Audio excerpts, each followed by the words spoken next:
Okay, तो ये जो क्वेश्चन हम लोग कर रहे हैं, क्वेश्चन नंबर 12, इसमें एक नया टॉपिक आपको सीखने को मिलेगा जो हम ऑलरेडी जान चुके हैं, जिसके बारे में वो था एंगल ऑफ डिप्रेशन। कब बनता है एंगल ऑफ डिप्रेशन?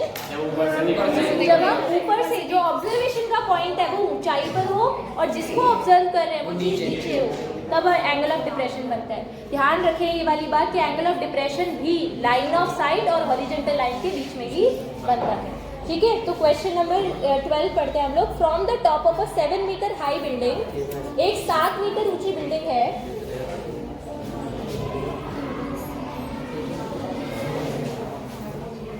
एक 7 मीटर हाई बिल्डिंग है, इसके टॉप से the angle of elevation of the top of a cable tower, एक केबल टावर है उसके टॉप को देखा जा रहा है। Angle of elevation of the top of the cable tower, उसके टॉप को देखा जा रहा है। एक्चुअली इसमें एंगल ऑफ डिप्रेशन यूज हो रहा है और उसके बाद उसके फुट को देखा जा रहा है। तो देखो, अगर आप टॉप को देखोगे तब तो ऊपर की तरफ देख रहे हो आप, एंगल कितना बनेगा? एंगल ऑफ एलिवेशन कहा है ना इन्होंने, तो जाहिर सी बात है आप ऊपर की तरफ देख रहे हो। दैट मींस ये वाली जो चीज है ये इससे लंबी है ऊंचाई में। आगे बात समझ में, हम कैसे पता लगाएंगे कि ये बड़ा है? क्योंकि इन्होंने कहा कि यहाँ खड़े होकर इसके टॉप को देखने पर एंगल ऑफ एलिवेशन बन रहा है। क्लियर है? तो यहाँ से थीटा हो जाएगा हमारा कितना? 60 डिग्री, 60 डिग्री। और जब हम इसके फुट को देखते हैं केबल टावर के, तो एंगल बनता है 45 डिग्री। अच्छा, अब हमें ये देखना है कि एंगल बनेगा कहाँ पे। तो देखो, ये लाइन ऑफ साइट है ऊपर की साइड और हॉरिजॉन्टल लाइन ये भी है और ये भी है। यहाँ तो बनेगा नहीं ऑब्वियसली, कहाँ बनेगा? यहाँ पे बनेगा, है ना? यहाँ बनेगा। कितने डिग्री का एंगल बन रहा है? 45 डिग्री, लाइन ऑफ साइट और हॉरिजॉन्टल लाइन के बीच में। नीचे वाला जो है वो एंगल ऑफ डिप्रेशन है, एंगल ऑफ डिप्रेशन, और ऊपर वाला एंगल ऑफ एलिवेशन। डाउट तो नहीं किसी को? खुशी समझ में आया? यस?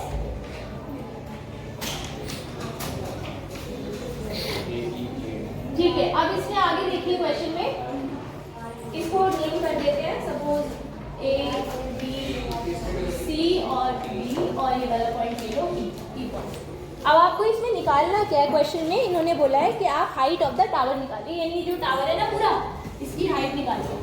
अब देखो, सोच के देखो, टावर के सामने वाला जो इसका पोर्शन है बिल्डिंग का, जहाँ से हम खड़े होकर देख रहे हैं इस टावर को, ऊपर और नीचे, ये पोर्शन सेम नहीं होगा? रेक्टेंगुलर है, जैसे हम ये प्रीवियसली भी हमने यूज किया। तो यहाँ से यहाँ तक का जो डिस्टेंस है वो कितना हो जाएगा? 7 मीटर। तो हमें बस ये वाला पोर्शन पता करना है। हाइट ऑफ द टावर जो होगी, height of the cable tower, वो किसके बराबर होगी? यस, केबल टावर की जो हाइट होगी टोटल है 80। 80 किसके बराबर है? कैसे आया 80? DE प्लस EA, है ना? DE कितना है? हमने मान लिया x मान लो इसको, और ये कितना है? 7। तो x प्लस 7, x की वैल्यू निकाल लो, केबल टावर की हाइट आ जाएगी। तो x की वैल्यू निकालने के लिए एक तो ये वाला ट्राइंगल और एक नीचे वाला ट्राइंगल यूज करेंगे। सही है? करें सॉल्व इसको। तो सबसे पहले ट्राइंगल का नाम बताओ। इन ट्राइंगल जल्दी बोलो। DEC। Very good. अब बताओ फटाफट क्या लिखना है? tan theta is equal to, जल्दी बोलो, P अपॉन D, आगे DE अपॉन E, सब बच्चे अपॉन EC। DE की वैल्यू x, EC नहीं पता हमें, इसी को इसी रखेंगे। वैसे भी बेस कॉमन है, वो कैंसिल होने वाला है आगे जाके। थीटा कितना है? 60 डिग्री। फटाफट रिस्पॉन्स आने चाहिए आपके, तभी पता चलेगा पढ़ रहे हो। 60 डिग्री कितने के वैल्यू के बराबर है? Equal to x upon EC। Very good. तो x की वैल्यू कितनी आ गई यहाँ से? √3 EC। ठीक है, ठीक है। उसके बाद में दूसरा ट्राइंगल कंसीडर करेंगे। कौन सा ट्राइंगल? ट्राइंगल का नाम बताओ।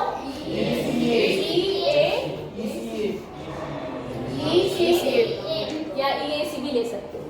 ठीक है, तो ये हो जाएगा आपका tan theta P upon D। अब ध्यान से बताना, P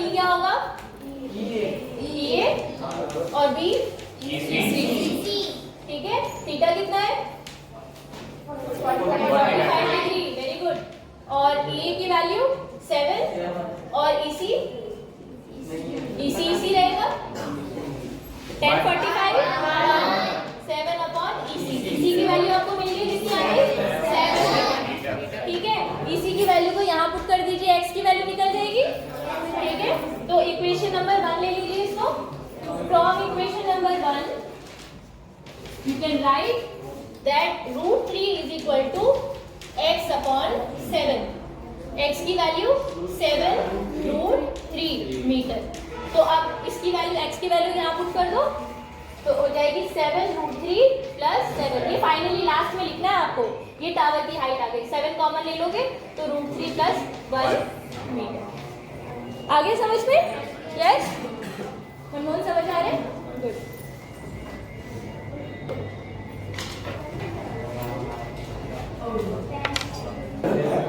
तो क्वेश्चन नंबर हम लोग कर रहे हैं 30, राइट?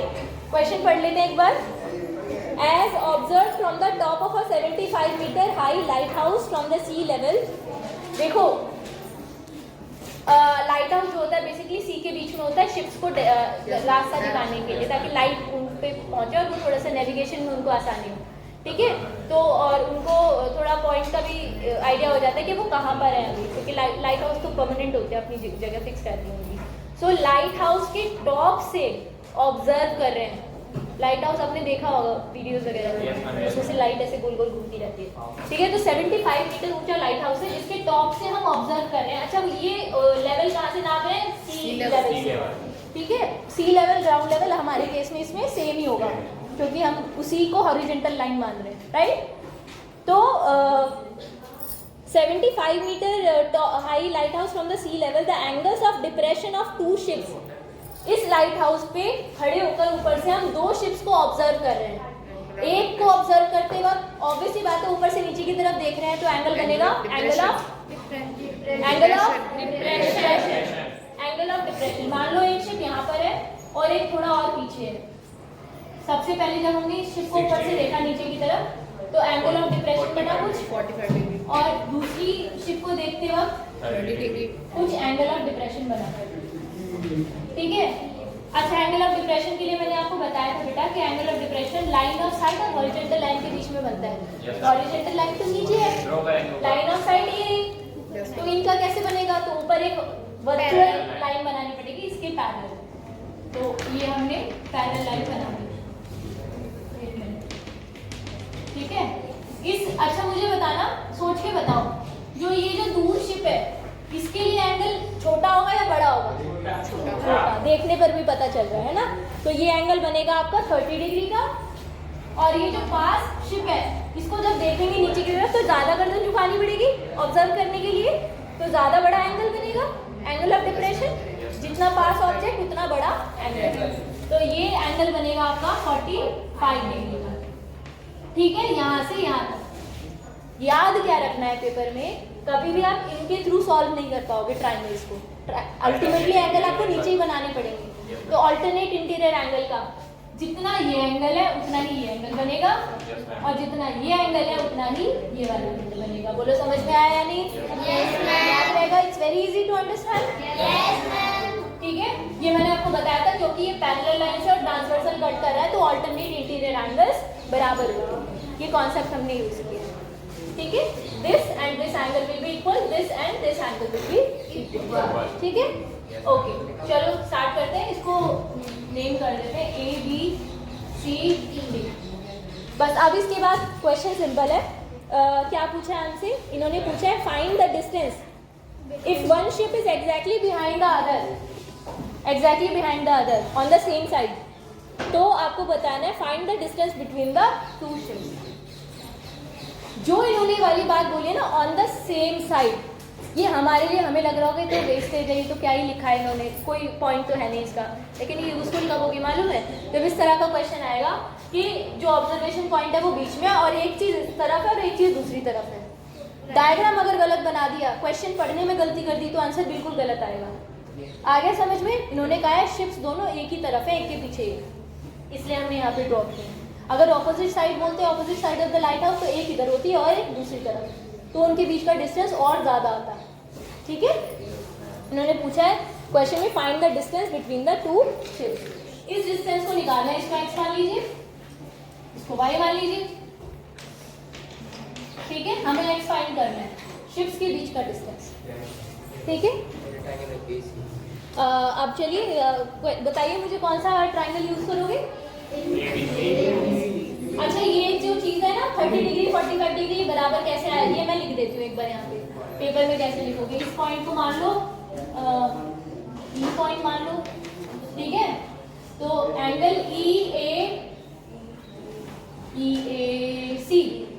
EAC बराबर होगा EAC यानी 45 वाला, ये बराबर होगा किसके, एंगल ACB के, और एंगल EAD बराबर होगा किसके, एंगल ADB के। रीजन क्या लिखोगे यहाँ पे, ऑल्टरनेट एंगल आएगा, सही है। अब इसके आगे बढ़ेंगे, ये जो हमें उनको बताना था कि क्यों हमने नीचे एंगल्स बनाए हैं वो बता दो। अब आगे ट्राइंगल बताओ कौन सा है सबसे पहले,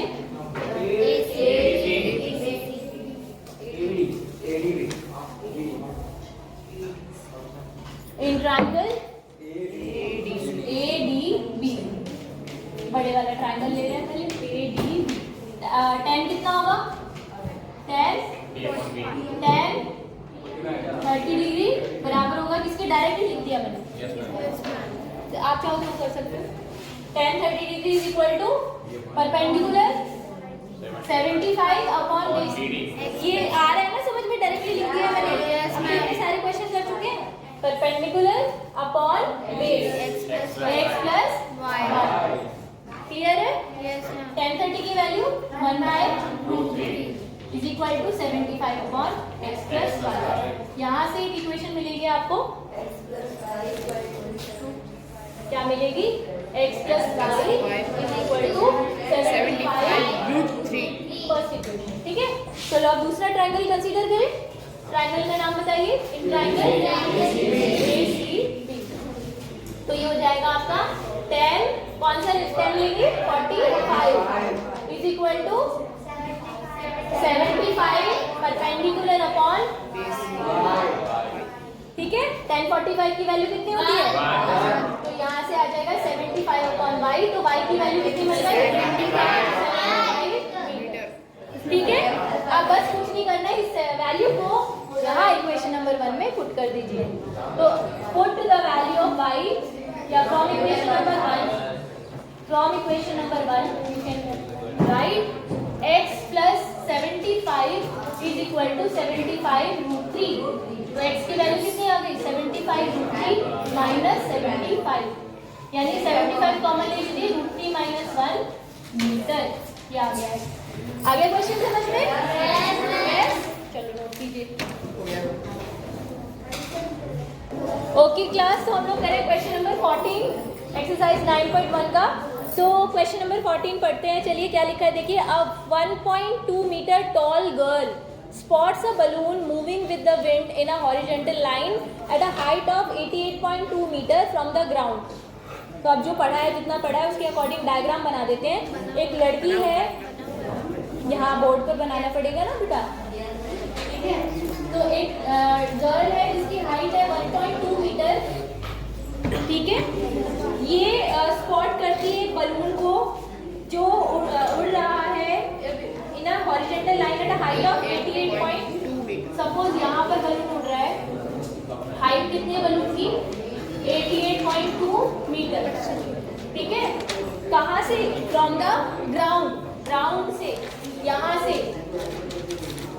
नहीं आया समझ में। ये लड़की की हाइट है, ये बलून की हाइट है, बलून उड़ रहा है, ठीक है। आगे angle of elevation of the balloon from the eyes of the girl at any instant is 60 degree. जब सबसे पहले बार लड़की ने बलून को देखा तो एंगल ऑफ एलिवेशन बन रहा था 60 डिग्री, ठीक है। एंगल ऑफ एलिवेशन बन रहा था,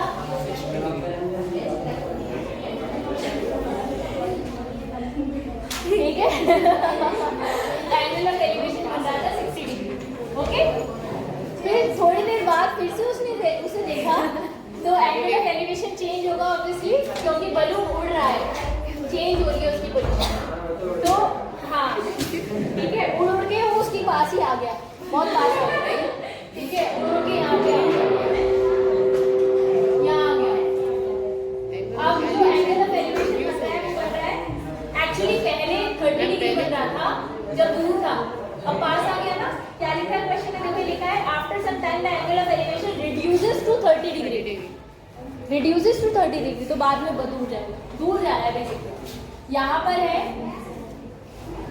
हाँ